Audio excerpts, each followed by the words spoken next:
AEW Dynamite celebrated 5 years, 5-year anniversary just recently. We're going to talk about 5 years of Dynamite.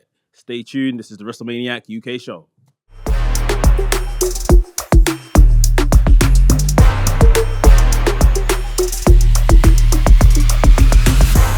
What's up, people? You're tuned into the WrestleManiac UK show. Myself, Mex, the WrestleManiac, alongside my co-host, Gabe. Yo. It's your boy, Graps with Gabe. What's good? Yeah, man, it is another podcast. We're picking up pace and we're talking about AEW today. Before we get into AEW, thank you guys for clicking the play button on wherever you're listening to this on YouTube, audio platforms, whatever. Make sure you subscribe, hit the follow button, hit the like button, all of them things. And yeah, a few things we're going to just touch on quickly before we spend the next chunk of time talking about AEW. Yeah. Bad Blood. Oh, man, what a show. Bad Blood happened. Wrestle Dream is on the way as we record. It feels like we're already on the road to WrestleMania because of what happened at Bad Blood. Like, that you think?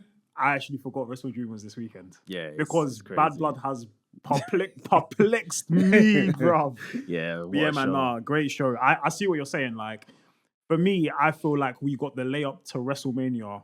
And like, normally typical wrestling trope is like, we can kind of see what's coming on the horizon around this time. Yeah. But like, to me, this felt like what you would get at like, maybe the end of the year, beginning of the year, even a Royal Rumble. Like what happened kind of mostly throughout the show, obviously. But man, yeah.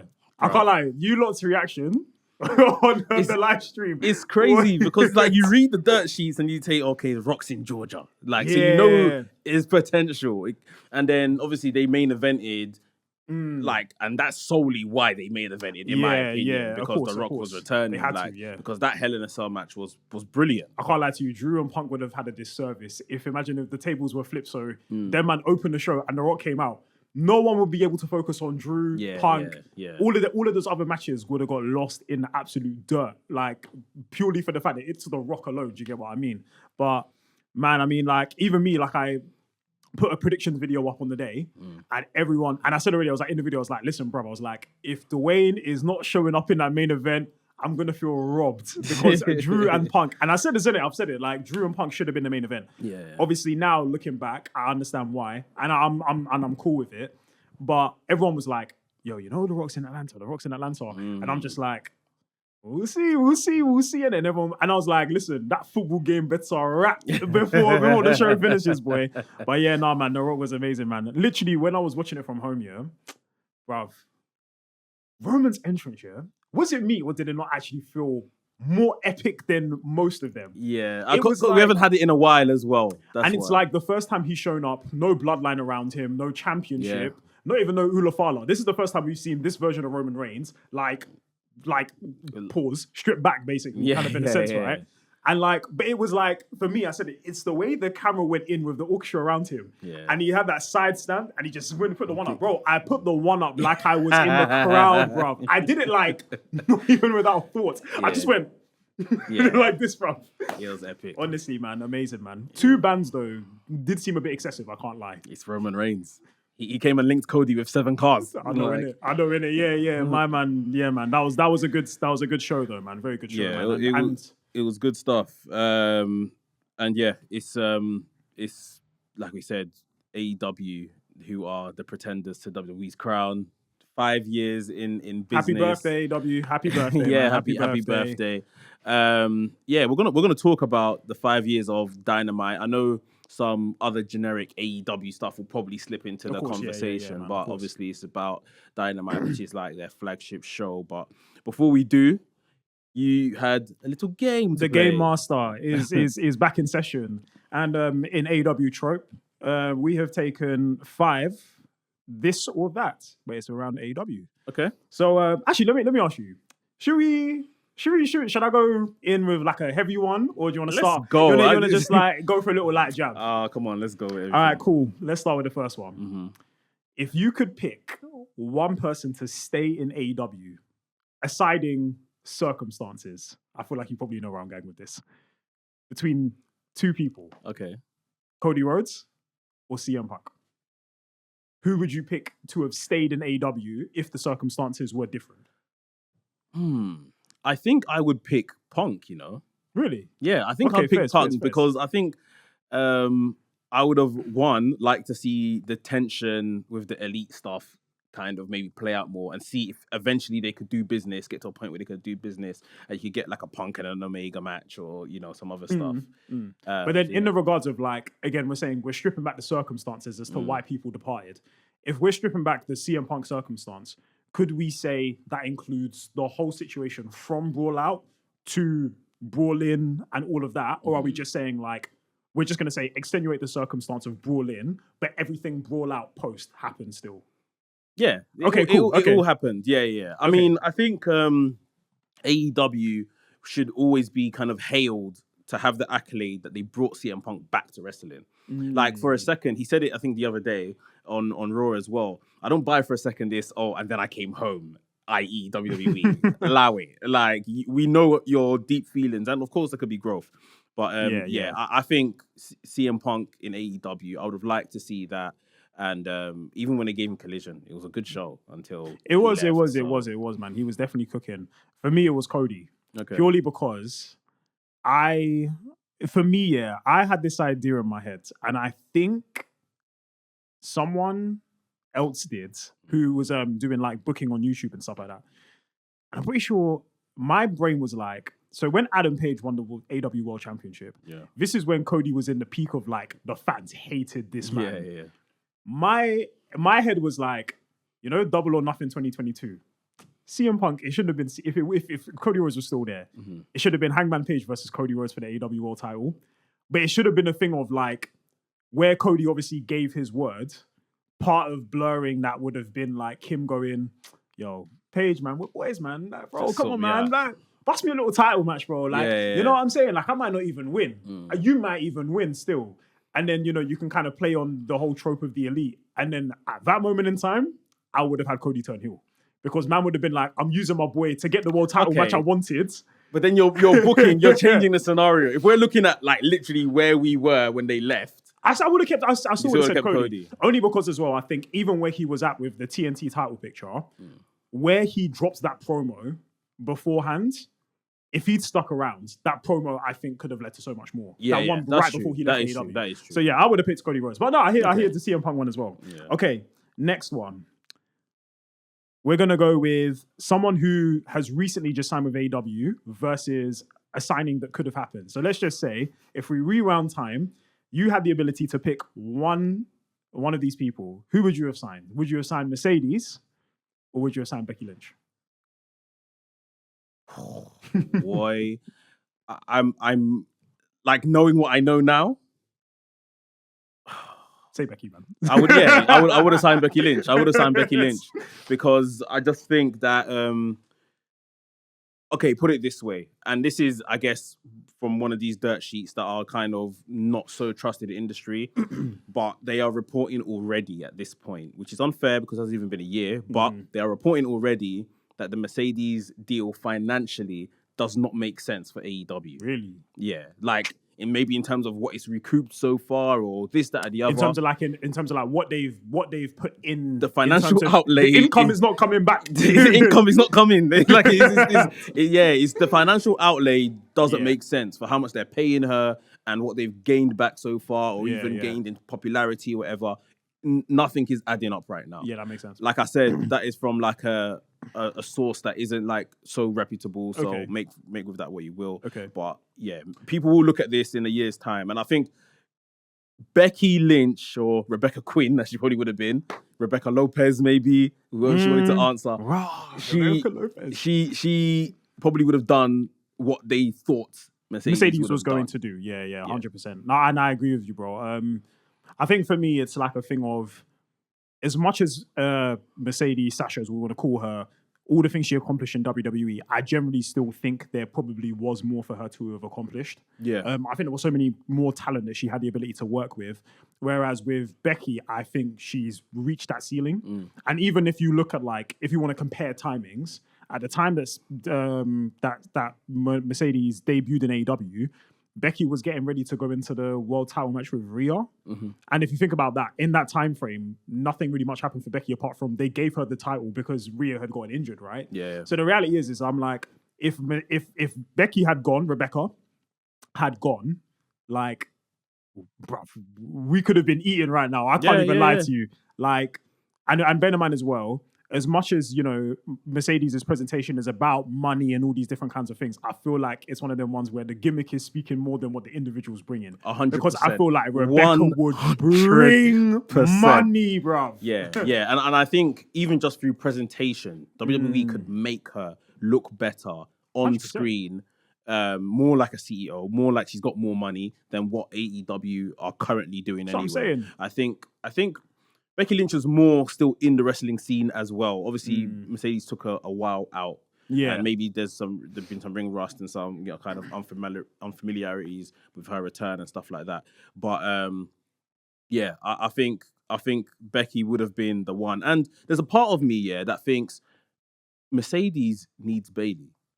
100%. And Bayley needs Mercedes. I swear. I don't know if these two can coexist without each other, you know, honestly. because neither of them have kind of shown that level without each other. It's true. And there's a sense of Triple H right now looking after those kids he once brought up through NXT, whether not necessarily championships for all of them right now, but prominent positions. And I would have loved to see her under Triple H's wing. Honestly, I feel like as well, again, because again, like we said, like this is one of Triple H's, like Triple H had so much love for Sasha when she was Sasha, innit? So I feel like if she had gone, I want to change the look, I want to change the gimmick, I want to change the whole outlook. So I want to move to being called Mercedes Moné. Triple H would have been like, okay, cool, let's do that. You want to do this whole CEO gimmick? You want to go from the boss to the CEO? Cool, we can do that.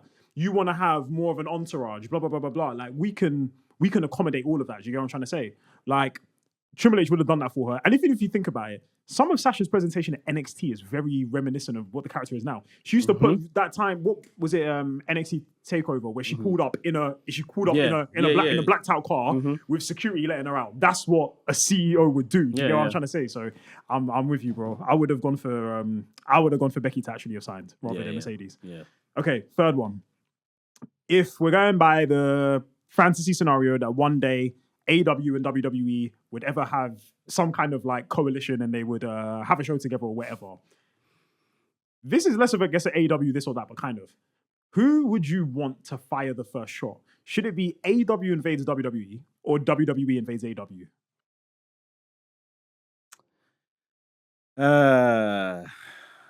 I think AEW invading WWE. Yeah. It'll be the one that kind of, it makes most sense. It'll probably give us those vibes of, if you remember back to, was it 2019 when NXT invaded main roster or something like that? Yeah, very true. I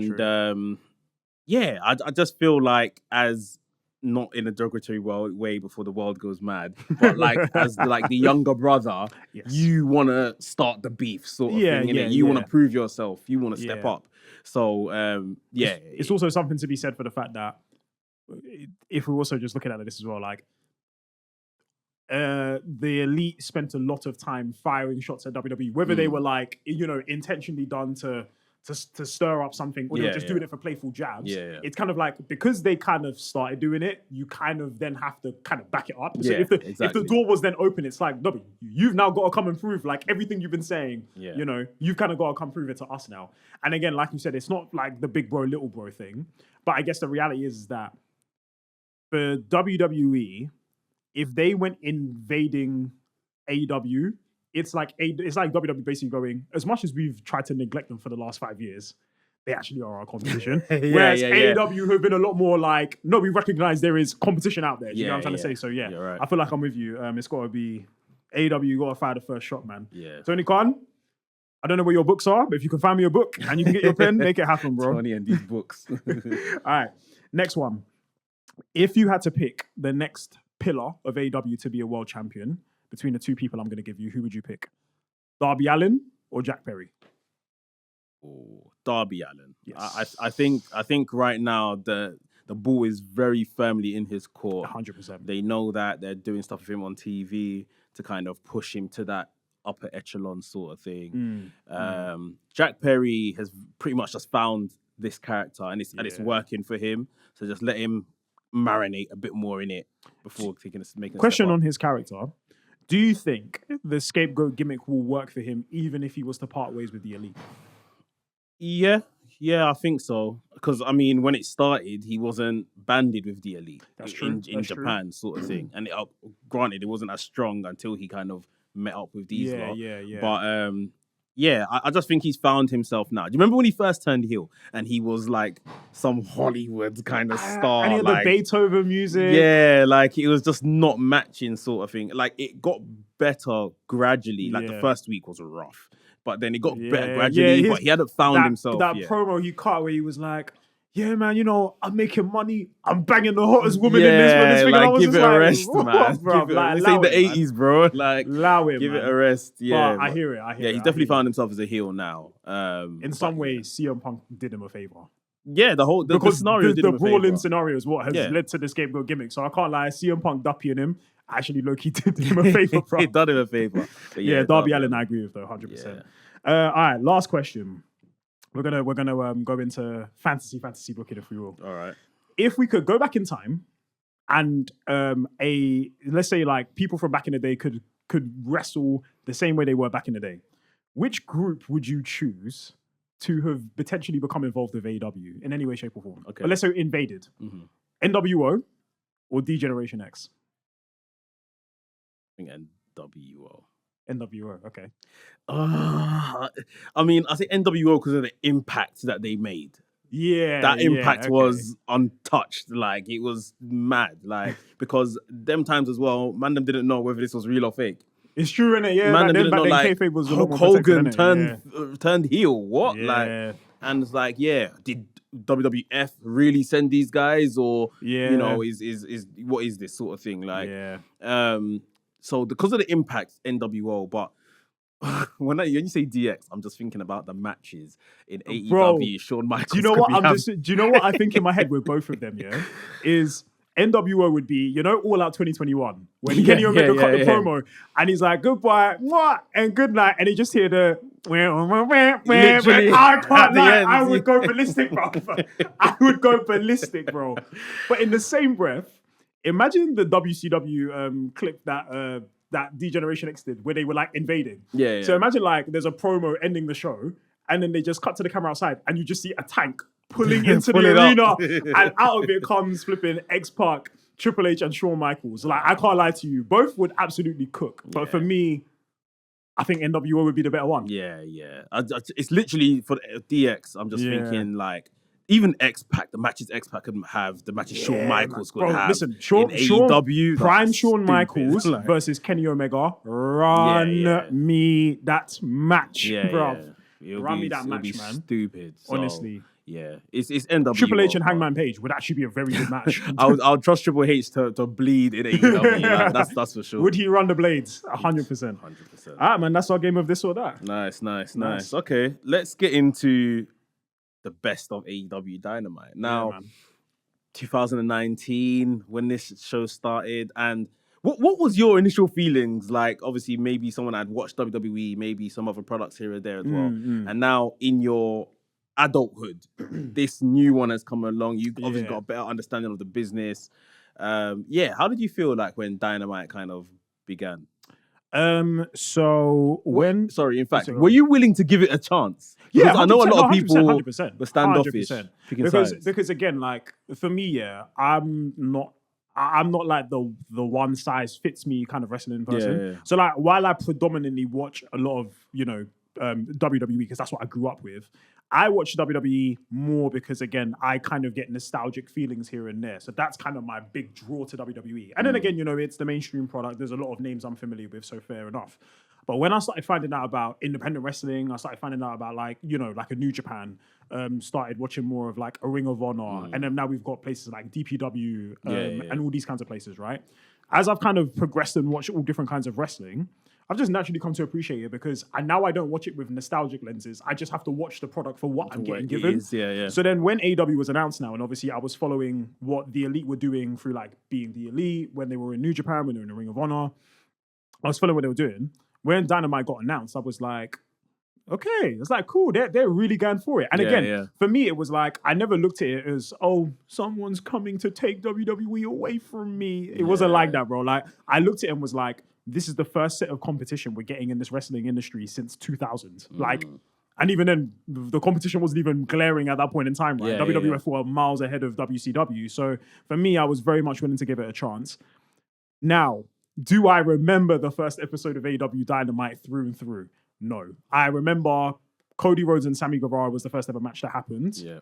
And then I remember the main event was like the inner. Was it like were they even the inner circle, or was it just Jericho? Well, Santana and Ortiz? They formed the inner circle in that. And they were facing. They faced the Elite, right? They faced. I can't remember who they faced. I think it was Nick Kenny and Hangman. I feel like it was, or Dustin Rhodes, or something like that, like one of the two. But no, man, I was very much willing to give Dynamite a chance, and obviously, like, you can't really go much off of their first year because they came around in October, and that was the beginning of the weekly programming.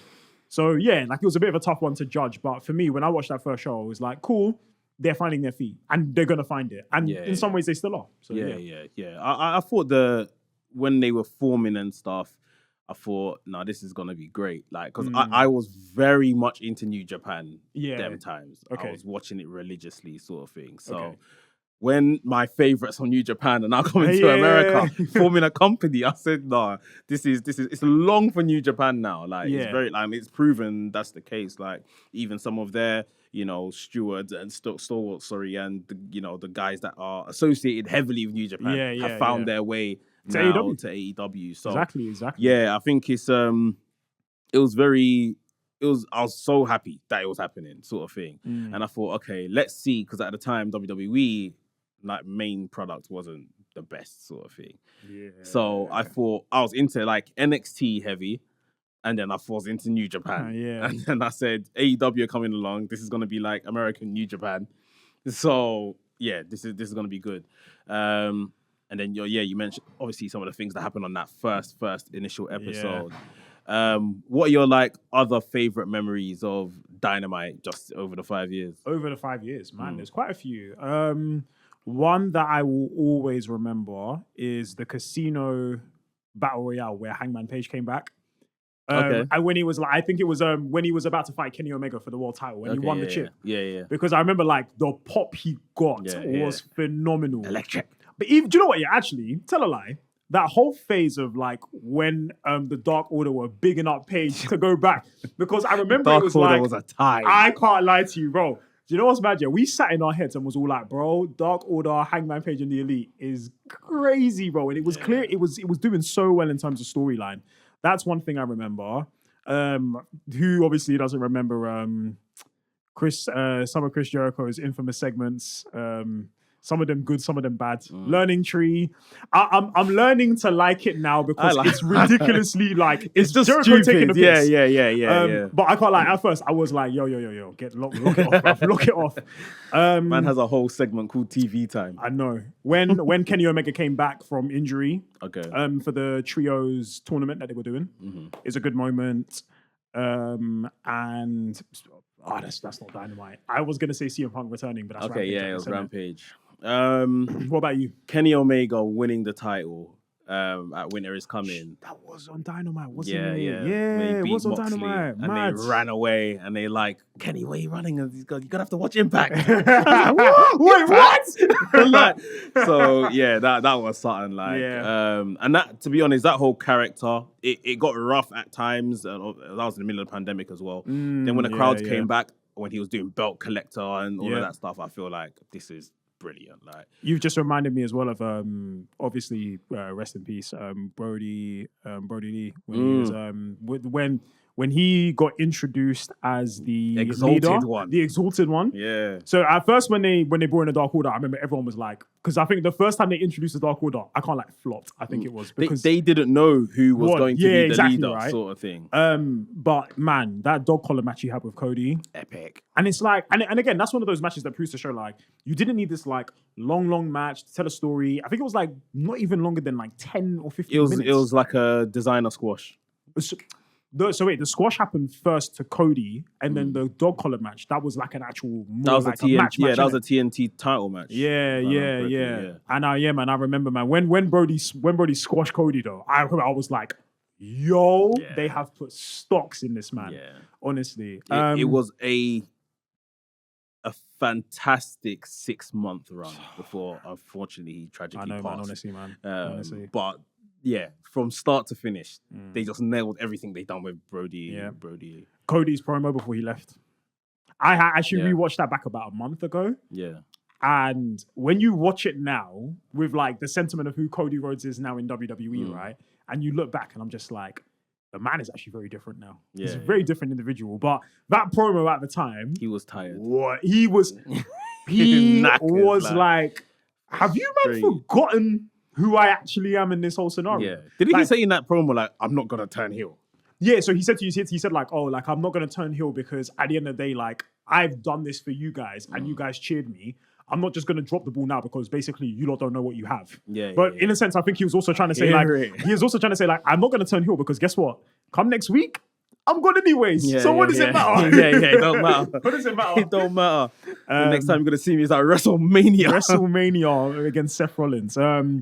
But yeah, no, that's another good moment. And one other one I would say in recent memory is Hangman Page burning down Swerve's home. Yeah, that was good. Yeah, that was really good. Like, just on Hangman, like AEW's greatest character. 100%. Yeah, he is just AEW's greatest character. Like, there's certain other stars that have contributed so well to this product and to Dynamite and stuff like that, but Hangman has probably given, all in all, just the best Dynamite moments. You know, it's like, it's mad looking back at his arc here because obviously when AEW started, I think everyone's understanding was like, cool.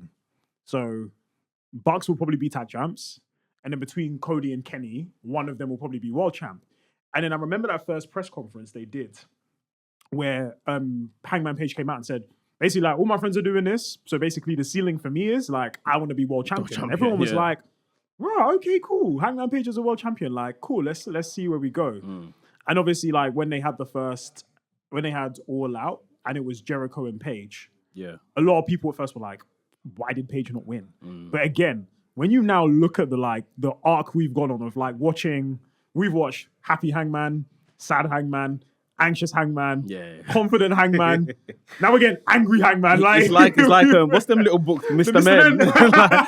like it's all kinds of Hangman. Mr. Hangman, oh my days. Literally, like it's all kinds of Mr. Hangman. Like, and I mean, I remember at the time I was like, oh, why didn't Hangman win, sort of thing, like, because I felt like, obviously, this is very early on in AEW. We don't know the direction of the company or the identity too tough.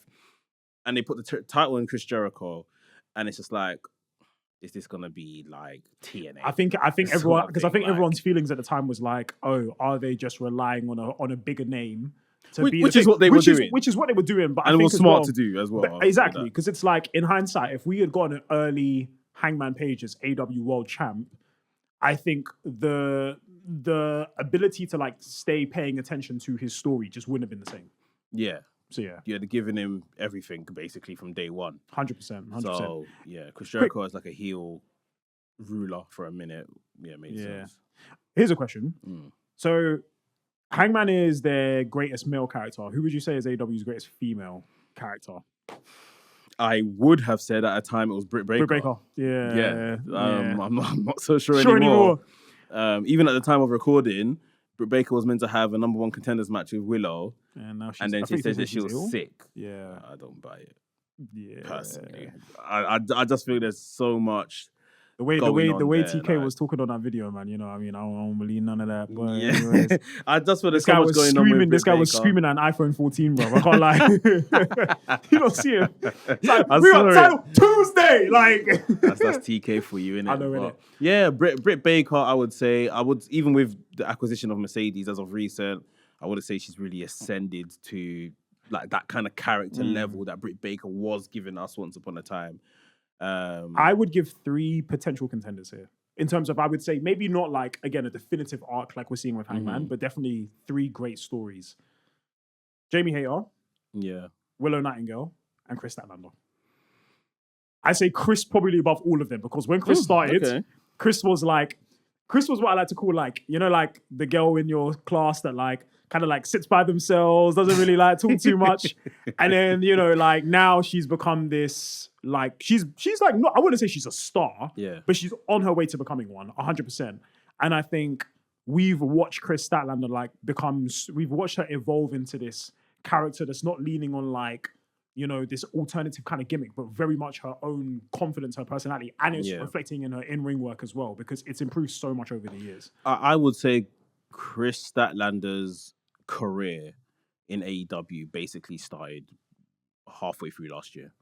Like, and she's been there from day one, hasn't she? Yeah. Like, to be honest, like, so she was obviously there. She was amongst the best friends, just getting TV here and there with the best friends, a couple matches here or there, 2 like major injuries, which took her off her to screen for So this is what I mean. Like this is like been a consistent run since coming back, beating Jade Cargill for the TBS title, and what we're getting now, sort of thing. This has been like her one consistent run where she's actually being featured. So I agree with you. I just think it's only really just beginning for her. I hear it. I agree with you. Willow is a great shout. But yeah, I don't know. I think they know what they have with Willow. They're just not doing it yet. Yeah, but they're just not like pressing the button and letting her kind of go through. You know that meme of the superhero where he's like sweating with a handkerchief and it's the button. yeah. It's like choose Willow Nightingale or like let's just keep moving on and proceed as usual. Yeah. I think Willow definitely got it. Like even with her, like these titles she's won, the CMLL one, the what do you call this other one? The TBS one. Yeah. It's almost like she won them by mistake and the New Japan one, the New Japan one I was thinking of. Because someone else got injured, they put the title on Willow. Yeah, like it's kind of like she seems to be played as more of like a circumstantial figure rather than like letting her be who she is. Yeah. And for me, I generally can't lie to you. Like I actually love watching Willow. Willow's the best. Like, I love watching Willow. Like, we love you, man. Yeah, honestly, love you. You are fantastic. Honestly, man, stocks for Willow Nightingale for me are high, man. For me, it was always going to be either Willow or Statlander that beat Cargill for the TBS title. Yeah. And obviously, for a long time, Statlander wasn't even on our screen. So I was just like, why don't you just pull the trigger with Willow? Yeah. Like, let's do this. And then obviously, Jade was leaving, this, that, and the other. But true. Yeah. But yeah, I think there's other people. You know, Tony Storm, that is, has had a great story within herself, sort of thing. Yeah. But I don't feel like she's affected the whole division with her character, so to speak. Yeah. Exactly. Yeah, Mariah May is working now. She's trying to do some bits. So it's not so clean cut with the women. It's very true. I mean, it's not so clean cut with the men either. Do you know what I mean? Like we've had a lot of like start-stoppy kind of like pushes with people as well. Yeah. And everything like that. But like I said, this is what happens when you're a toddler, innit? It's all growing pains. You just gotta keep working through them. What do you think has been the bad of Dynamite? those eyes said, "How long's a piece of string?" How long you got? How much time we got on this podcast recording? No, I'm taking it. I think with Dynamite, storytelling, and I'm not saying that AEW or Dynamite there is no storytelling. I'm just saying it's obviously not at times a clear focus. Yeah. And it's like they just tell stories here and there where they want to, and sometimes that leads to a bit of a disjointed show.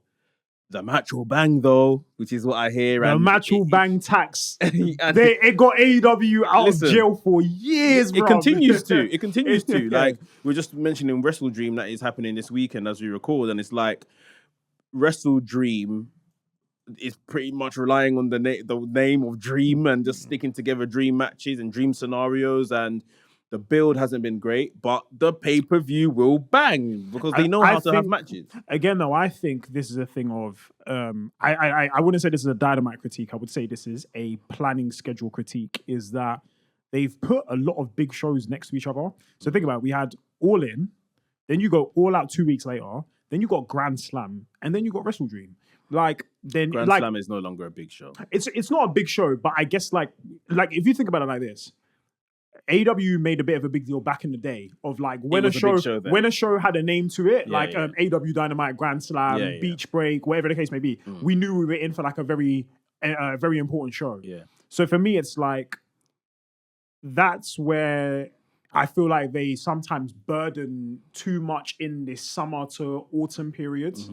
And then it's like we get to the end of the year now, we get to like a full gear, and you get to a world's end, and everyone's a bit like, what's going on? This is what happened with MJF last year, right? Yeah. Like, it was like they became more storytelling oriented, but then it was like, no, but like, guys, the match is still bang though. Like, do you know what I mean? But the story with MJF was just very gimmicky, like WWE. Oh my gosh, I've actually just gimmicky realized at something. times. What? We also talk about characters. MJF is one of the Oh best yeah, AEW characters. Yeah, we did forget MJF. We did forget MJF. But sorry, yeah, back on it. Yeah, so I just think storytelling sometimes isn't at the forefront of what they want to do. It's very much as they tell us every week, we're the best wrestle, which I wholeheartedly agree with. I agree with the wrestling. The wrestling in terms of that is always quality. But I think what we're starting to see is, again, AEW in the beginning seemed very responsive to what the crowd wanted with everything like that.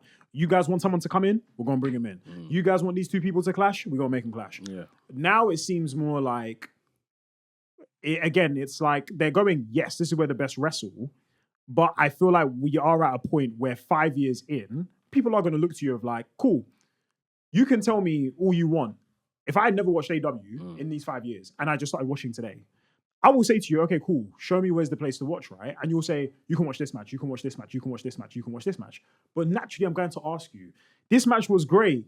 How did we get here? Because this is just what wrestling. This is just what wrestling is, and it's not. This is not a knock to WWE, because while people can say, oh, WWE has kind of implemented this idea that stories are very important, it kind of is though. Like that because that's naturally the way that we have adapted to wrestling. When we watch certain matches, while we don't care about the build that happened before, we're going to care about the story we're being told in the match.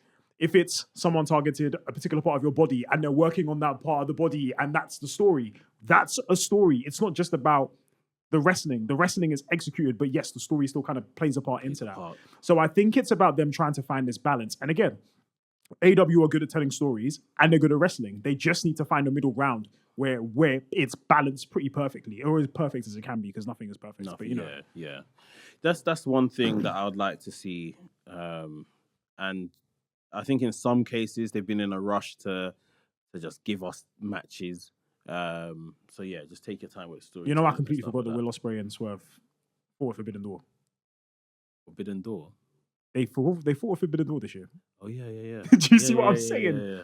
Like, I think for me, one of the key things for AEW in terms of also, I would say, a down point is also as well a lot of the booking, especially when it comes to the women's division. These books again. But this is not about a Tony Khan show me the book situation, but this is more just about like, I just think the women's division and the tag team division. And to be fair, I give this critique to WWE as well. Like, this is not even just a gripe at just AEW. I'm not just an AEW hater. Don't come for me like that, because I do critique both.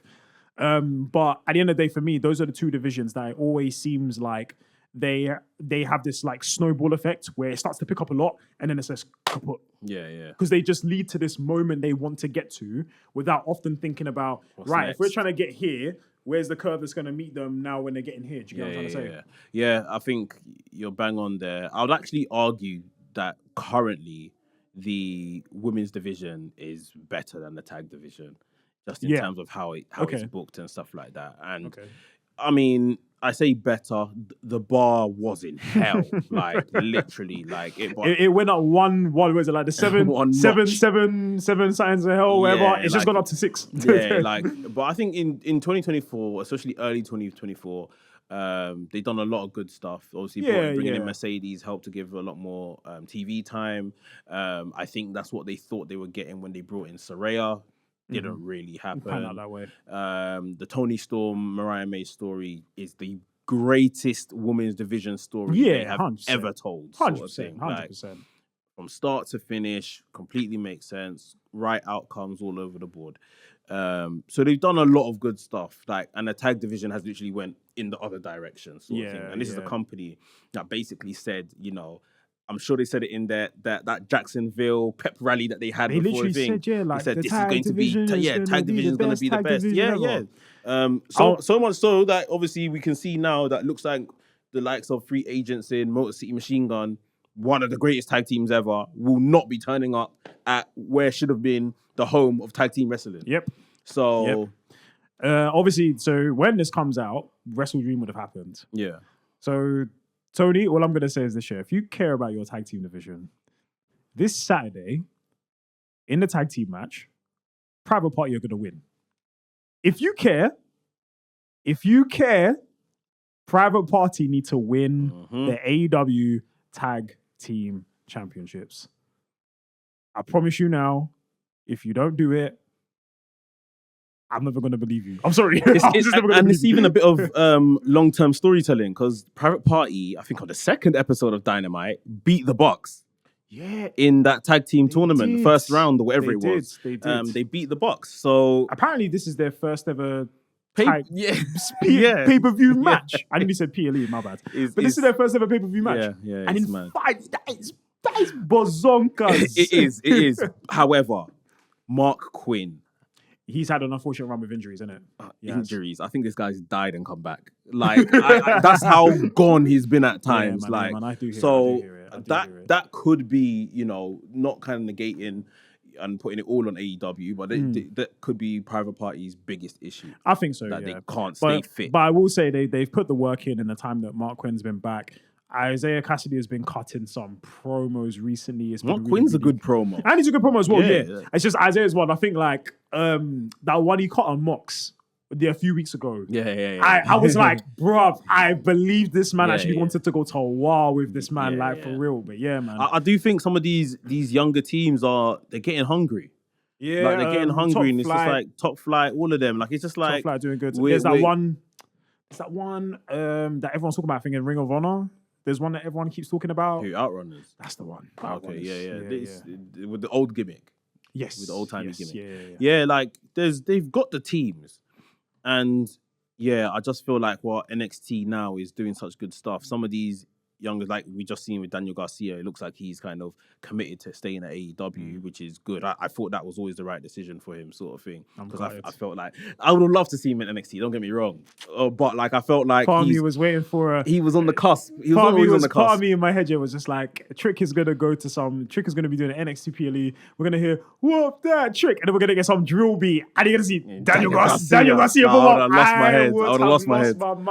I would have lost my head. But like that's fair, man. Daniel Garcia, he must have got some real promises that, all right, this is what the next year looks like. If you year 2, this is what it looks like.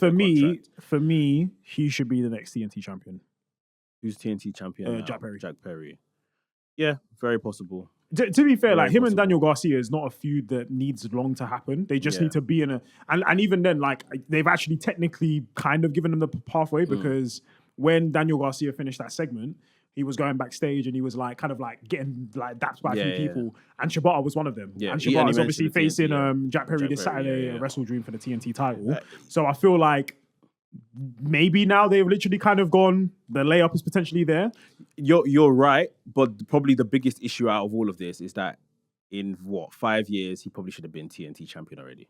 Of course, 100%. So 100%. Yeah, we're now going back and filling in stuff we should have done already. For me, the moment he started feuding with Danielson, my brain was like, "You got to strap a belt on this man." Yeah, and they didn't do it. Yeah, they didn't, and I don't know what they've done with the whole MJF. I mean, it makes sense because if they didn't know if he's going to stay in the company or not, then there's no need to kind of put him on All In, give him a match and give him that spotlight if we don't know what we're doing with him. But yeah, hopefully things turn around for Daniel Garcia. Okay, let's get into some improvements. How do we improve Dynamite for the next 5 years going first? I'll go first. Yeah, go first. Yeah, go. We need to get Dynamite into like a 2,000, 3,000 person arena. What capacity are they doing right now? Regular, I guess, probably about 8,000 play, 10,000s and stuff like that, or bigger. Agreed. So last night, and granted, at the time of recording, they done the title Tuesday. that was, they said that was the lowest attendance of Dynamite ever. 1,000 and something people. Yeah. And granted, it was on it was on a different night than they usually have Dynamite. Granted, it was on, I think maybe American football or some other sport was on and took people's attention. Who knows? And they were going head to head with NXT. But in terms of those in the arena, 1,000, just over 1,000 people or so. Good, man. So it's like, just humble yourself. Smaller arenas, the acoustics will be better. It will come across better on TV. I always watch Dynamite and the crowd seem rabid and it's great. And we never know how empty that building is. They always do a good job of hiding leave it to the internet lot to take pictures. That's of what I'm all saying. the empty Leave it to spaces them and lot to everything take like that, pictures right? and tell you lot, hey, this is how empty it was. But I don't feel it comes across on TV as no one's here, sort of thing. It's because they got a passionate fan base. Yeah, which is great. And it's even mad when you're saying this because that Dynamite show they did in Cardiff, where it was awesome. It wasn't even. I think it was a 4,000 people crowd.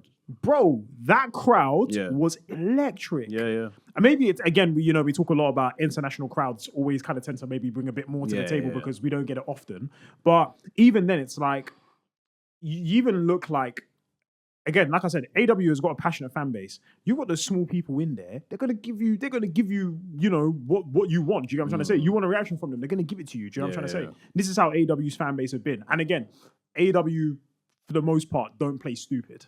Yeah. They kind of know what their fans are asking for and what the fans want. So I agree with you. I think a smaller setup would help. Any improvements for you? I would say, again, I'm going to come back to it. For me, it's just about seeing a consistency in every episode. Mm-hmm. So for me, it's like, again, I don't want to get into a circumstance where it's like Daniel Garcia has cut this great promo last week, and then next week he might not even be on TV. Yeah. Or for whatever reason, or the case may be, right? And then we've got people, again, we spoke about Ricochet a few weeks ago. Again, I think Tony Khan needs to get a team together to help him put this show together. I think him trying to one-man army it is not going to help him. And here's the thing, it's not even to knock TK's knowledge of the wrestling game. But again, it's always good to do things in numbers. Yeah. It's always good to plan things in numbers. You know what I'm trying to say? One brain can do wonders, but bringing a group of multiple people together, who some have experience in wrestling, some have experience in entertainment. Again, if you're trying to be an entertainment company, this is what you want to do. You want to get a few people together who can sharpen each other. Do you know what I'm trying to say? Exactly. And that leads to a better product overall. Yeah. So for me, I think bringing a team together to handle the writing and the creative would absolutely help him. Okay, yeah, that makes total sense. Probably bleeds into a bit of my next one, which I would say is, I think they should kind of, and the diehards aren't going to like this, but tilt Dynamite more into the entertainment show. Mm-hmm. Still have wrestling, obviously. Yeah, of course. But that's where they really dedicate to tell their stories. And kind of like Punk was doing with Collision, make that the wrestling show. Mm-hmm. For if you just want to see pure graps or what they're kind of telling on Dynamite, we're seeing the lead up to it and stuff like that in terms of maybe the preliminary matches before the kind of big blow up happens on Dynamite or on pay-per-view. It happens on Collision. Mm-hmm.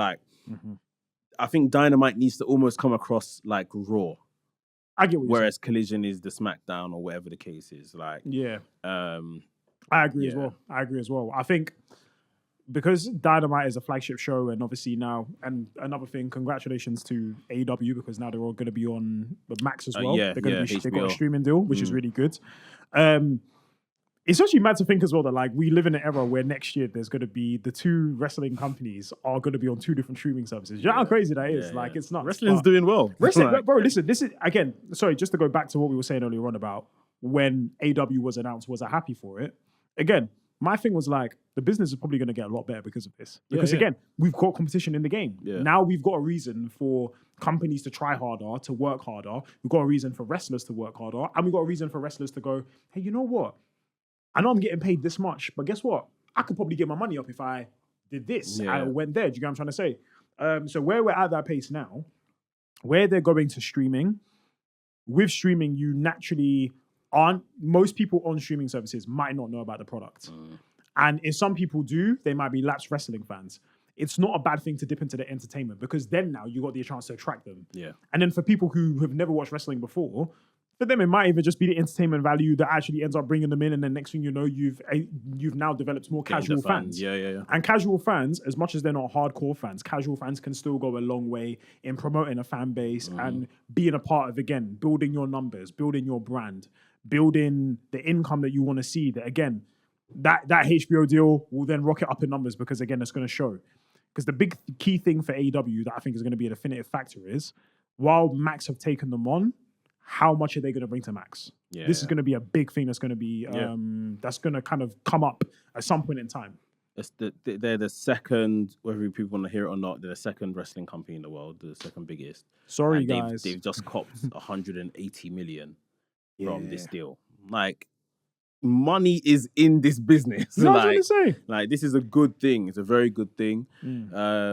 So yeah, that's 3 things of how we would improve Dynamite. Yeah. Anyone's got any more suggestions, put them down in the comments and we'll be looking at them and talking about them at a later stage. But I think overall, Dynamite has been very good. Yeah. Very needed in the industry, that's for sure. Competition is always good, man. Yeah. Competition is always good. I think my greatest Dynamite period has been actually the pandemic Dynamites. Like, I just felt like they just done such a good job for such a new company. We got so much exposure. That whole thing of when Tony Khan was giving the likes of Eddie Kingston a chance, Ricky Starks a chance, giving these people that I guess were out of work because they worked in smaller companies and stuff or whatever at that time, giving them an opportunity. And some of them have gone on to, again, become, key figures for the company and stuff like that. Here's another thing. Where is Ricky Starks? Can we bring Ricky Starks back, please? Ricky Starks is walking to WWE. He's on his way. This is what I mean. If he's not there yet and he's still on the contract, put the man back on television, please. Yeah. But it's one of them, if he's told them, like, I have no interest in signing a new contract, then it's like, well, we're not going to promote you and get you hot before you Ricky Starks, I'll see you in Vegas, man. This is it. Like, so... Yeah, man, it's been a good 5 years. Hope for 5 years more. Yeah, man, honestly, man. Well wishes to AEW, man. And again, like, for me as well, personally, like you said, obviously, about your favorite period. For me, 2021, when they had just come back, like, and started bringing the fans in. Listen, man, that was such a great time. And I think as well, it was like, to be fair, it was that 2021 period for both companies. Yeah. Because it was like, we're getting fed 2 different products in 2 different ways, but we were like, as us, we were just so happy. Yeah. And for me, again, that's what it's about, man. Like, we watch wrestling ultimately because this is a form of entertainment for us. This is a form of long-term storytelling that we tune into. This is long-term gratification that we pay, that we watched and we want to see pay off. And AEW do a very good job of doing that. And again, that's what I want to see for the next 5 years. Is again, I want to see, give us more moments where we're like, this was a fantastic story. Who's going to be your next big character? Who's going to be those people next? I think I just want to see signs of progression. Yeah. Rather than anything else. I'm not fussed about how you present yourself. I'm not fussed about who's the next signees or whatever. I just care about, like, I want to see progression overall across the whole format. Yeah. And AEW made WWE better. I mean, 100%, WWE had a complete change at the top, literally, but like, without them being there, who knows whether we'll be still, even if Triple H was in charge, not getting something that was to our taste buds. So, yeah, man, big up AEW. Big ups. Like I say, 5 more years, times 5. Let's keep this thing going. But yeah, let us know your thoughts. Let us know your favorite AEW moments down below. In the comments as well, and we'll talk about that. Gabe, tell the people where they can find you. You can find me now everywhere at Graps with Gabe. That's Twitter, that's TikTok, that's Instagram. Come join. It's a vibe around my side, man. It's a vibe. It is. And of course, the podcast, the YouTube, WrestleManiac UK. You can find it everywhere and get all your information around wrestling from there. We will see you in the next one. WrestleManiac UK signing out, and I'll see you soon. Peace.